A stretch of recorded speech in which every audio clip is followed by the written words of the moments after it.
रामराम शेतकरी मंडळी, आपण आज जिथं आलो आहे दिलीप भाऊ काकडे हे डोंगरगाव येथील प्रगतशील शेतकरी आहेत। त्यांनी या व्हिगर बायोटेक या कंपनीचा वर जो विश्वास आहे, त्यांनी मागच्या वर्षीसुद्धा 5 एकर आपलं मालविका पेरलं होतं आणि आजसुद्धा त्यांनी मालविका हा वाण त्यांच्या शेतामध्ये 5 एकर पेरलेला आहे।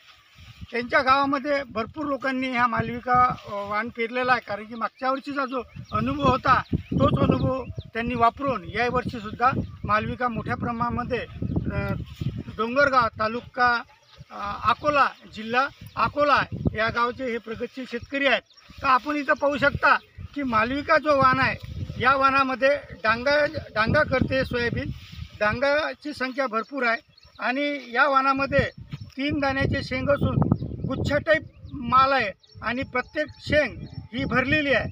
आज तुम्ही आता या वाणामध्ये पाहू शकता की या प्लॉटला जवळपास 72 दिवस झालेले आहे।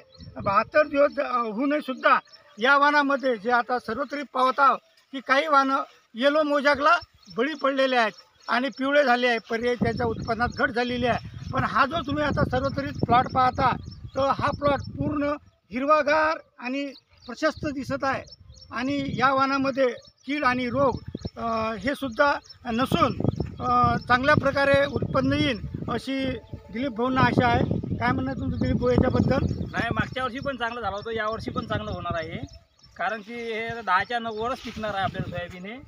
मागच्या वर्षी पण 10 झालं होतं, अशी आशा आहे आमची आता।